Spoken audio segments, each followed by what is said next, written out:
I used to think strength was something you were born with. When I was younger, hell, even in my 40s, I believed strength was about how much you could lift, how fast you could run, how loud you could speak in a room and make people listen. I wore my white coat like armor. I walked into hospitals with my shoulders back, my voice firm, my diagnoses sharp. I was Dr. James Calloway, a man who fixed things, who had answers, who didn't flinch. But life has a way of humbling you. It doesn't come with a siren or a warning. It sneaks in. A little slower on the stairs, a little more effort to get up from the couch. A quiet moment in the bathroom mirror where you realize the man looking back isn't quite the one you remember. And then one night, maybe after a glass of red wine, maybe after your wife reaches for your hand and you feel that familiar pull in your chest, you realize something deeper is missing. Not pain, not illness, just a dimming, like a light switch turned halfway. It's not just about sex, though that's often where it shows up first. It's about feeling like yourself, whole, capable, desired, connected. I know this because I've lived it. And I know this because for over 35 years, I've sat across from men, strong men, proud men, fathers, husbands, veterans, CEOs, who came into my office not to talk about cancer or surgery, but to whisper, almost ashamed, "Doc, I don't know what's wrong with me. I can't perform like I used to." And every single time, without fail, my heart breaks a little. Because behind that question isn't vanity, it's fear. Fear of aging, fear of irrelevance, fear of losing the last thread of intimacy with someone they love. And the cruel irony, most of them are sitting on the very solution. Not in a pill bottle, not in a clinic, not in some expensive machine, but in a group of muscles they've never even thought about. Muscles they didn't even know they had. Let me tell you a story. 10 years ago, I found myself in that same chair. Not as a doctor, as a patient. I was 67. My wife, Clara, God rest her soul, and I had been married for 42 years. We weren't kids anymore, but we still held hands in the kitchen. Still laughed at the same dumb jokes. Still found ways to be close. But one night, something changed. We were lying in bed, the way we often did, not always for sex, but for connection. And when she touched me, I didn't respond. Not at first. And when I finally did, it wasn't firm. It wasn't full. It was like trying to start a car with a weak battery, turning and turning, but never quite catching. I didn't say anything. Neither did she. But I saw it in her eyes. That flicker of disappointment. Not at me, never at me, but at the silence between us. At the unspoken thing we both knew was happening. That night, I didn't sleep. I lay there staring at the ceiling thinking, is this it? Is this just what happens now? And then like a slap, it hit me. I had spent my entire career telling men how to fix their bodies, their prostates, their bladders, their hormones, but I had never once looked in the mirror and asked, "What are you doing, James?" So the next morning, I did something I'd never done in 35 years of practice. I became my own patient. I started with the basics: blood work, hormone levels, cardiovascular screening. Everything came back normal. Not perfect, but normal for a man my age. And then I asked myself a question I'd been avoiding. What about my pelvic floor? I'd taught Kegels to women for decades. I'd even recommended them to men for incontinence, for prostate recovery. But I'd never done them, never taken them seriously. To me, they were a footnote, nice to have, not a game changer. But what if I was wrong? So I looked in the mirror, not the one in the bathroom, but the one in my mind. And I asked, are you going to accept this, or are you going to fight for what matters? And that day, I started the 3-minute routine. Not because I believed it would work, but because I refused to go quietly. Now I want you to close your eyes for a second. Imagine you're standing at the edge of a lake at dawn. The water is still, the air is cool, and somewhere beneath the surface something is moving. Not fast, not loud, but steady. A pulse. A rhythm. That's your pelvic floor. Most men don't feel it, don't notice it, but it's there. A hidden network of muscles running from your pubic bone to your tailbone, cradling your bladder, your rectum, and yes, your sexual function. These muscles, the bulbocavernosus, the ischiocavernosus, the pubococcygeus, are the unsung architects of your erections. They're not the cause, but the keepers, the guardians of firmness, the gatekeepers of blood flow. When you get an erection, blood rushes into the spongy tissue of the penis. But for that erection to be strong, to last, that blood has to be trapped, held, like water behind a dam. And who builds that dam? Your pelvic floor. When these muscles are weak from age, from inactivity, from prostate surgery, from years of sitting, that dam leaks. Blood escapes too quickly, the erection softens, the confidence fades. But here's the miracle. These muscles can be strengthened at any age, and not with surgery, not with pills, not with expensive devices with 3 minutes a day.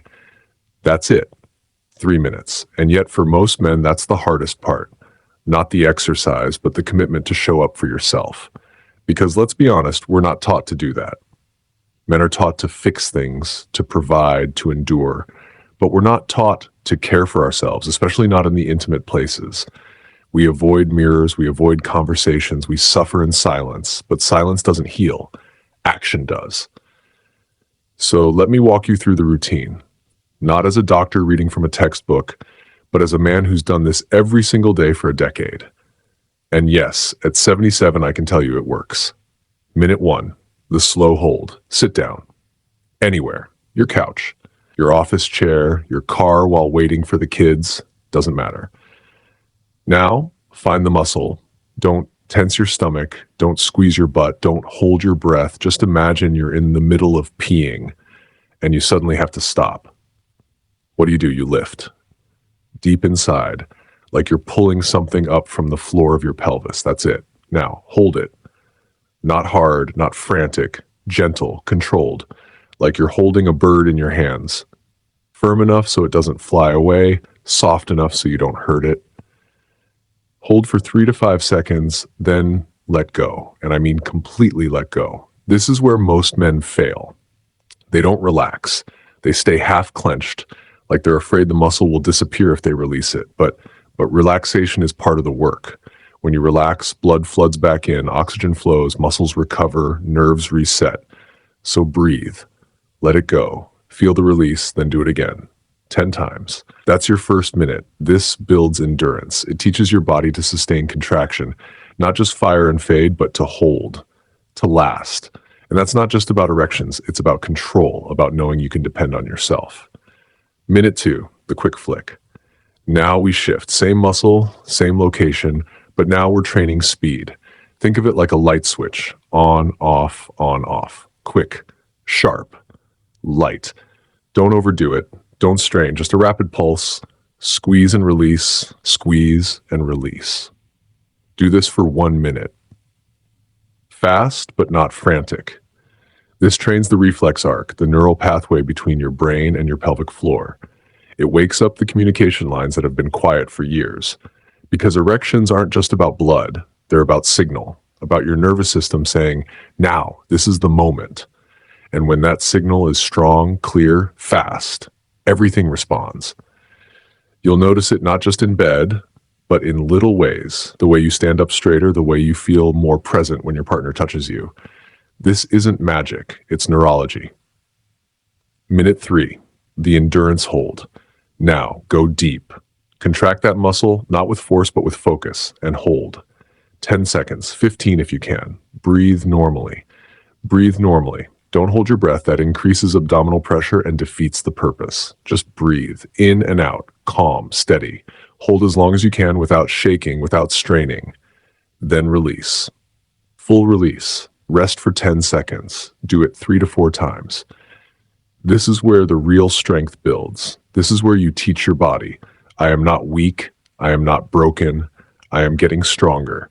And over time, weeks, not days, you'll feel it. Not a sudden explosion of performance, but a quiet return, a firmness that wasn't there before, a confidence that doesn't come from a pill, but from knowing you showed up.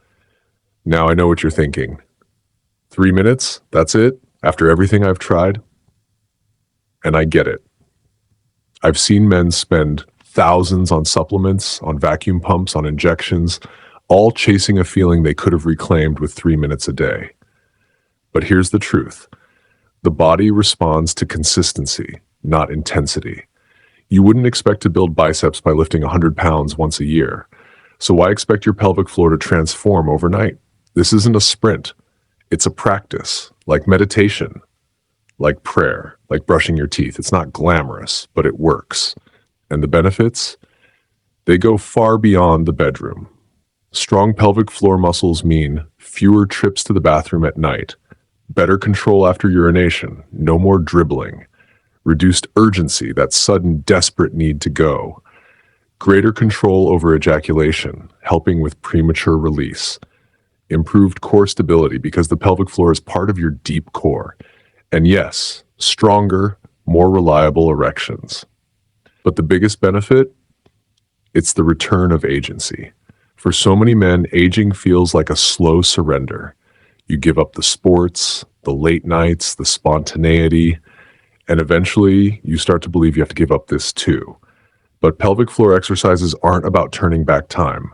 They're about saying, I'm still here. I still matter. I still have something to give. Now let's talk about the mistakes, because even with something this simple, it's easy to get it wrong. Mistake number 1, pushing down instead of lifting up. This is the most common error. Men often bear down like they're having a bowel movement. That's the opposite of what we want. You're not trying to push out. You're trying to pull in. Think elevator going up, not weightlifting. If you feel pressure in your abdomen or your face turns red, you're doing it wrong. Mistake number 2, holding your breath. Breathing is part of the exercise. When you hold your breath, you increase intra-abdominal pressure, which can weaken the pelvic floor over time. Breathe in, breathe out, smoothly, naturally. The contraction should be isolated, quiet, internal. Mistake number 3, using the wrong muscles. If your abs are tightening, your glutes are squeezing, your thighs are burning, you're cheating. This isn't a leg workout, it's a pelvic workout. Focus on the inside, the subtle lift. It takes practice, but once you feel it, you'll know. Mistake number 4, doing too much too soon. More is not better. Start with 3 minutes a day. That's it. Don't do sets of 50. Don't hold for a minute. You'll fatigue the muscle, cause soreness, maybe even pain. This is a marathon, not a sprint. And finally, mistake number 5, expecting miracles without addressing the rest of your health. Let me be crystal clear. Kegels are powerful, but they're not a magic shield. If you're struggling with erectile dysfunction, it could be a sign of something deeper. Heart disease, diabetes, low testosterone, nerve damage, high blood pressure. These aren't things to ignore. And I say this not just as a doctor, but as a man who lost his father to a heart attack at 68, after he started having ED. The penis is a barometer of cardiovascular health. When blood doesn't flow well there, it's often not flowing well anywhere. So please, if you're having persistent issues, see a doctor. Get your lipids checked, your blood sugar, your testosterone, because this isn't just about sex, it's about life. And while we're being honest, I want to talk about something most doctors don't. Shame. So many men carry it, this quiet shame about their bodies changing. They stop initiating intimacy, they avoid nakedness, they make jokes to hide the fear. And the worst part, they think they're alone. But they're not. Every man ages. Every man changes. And every man deserves to feel whole, not just in body, but in spirit. That's why I started this channel. Not for views, not for fame, but because I remember the look on my patients' faces when they finally say, I didn't know it could get better. And I remember the look on my own face when I realized I don't have to accept less. So if this resonates with you, if you felt something shift while listening, I want to ask you for a favor. Subscribe. Not for me, for the man who's about to watch this tomorrow, the one who's been too embarrassed to talk to his doctor, too proud to admit he's struggling, too tired to keep pretending. When you subscribe, you're not just joining a channel, you're joining a quiet revolution of men who refuse to fade. Men who believe that vitality isn't a number on a birth certificate, it's a choice. I read every comment, I see your stories, and often they inspire the next video. So tell me, what do you want to talk about? Prostate health, testosterone, relationships after 60, mental resilience? Let me know, because this isn't a monologue, it's a conversation.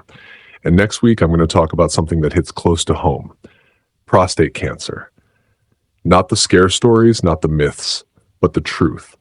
When to get screened, what the PSA test really means, why so many men wait too long and pay the price.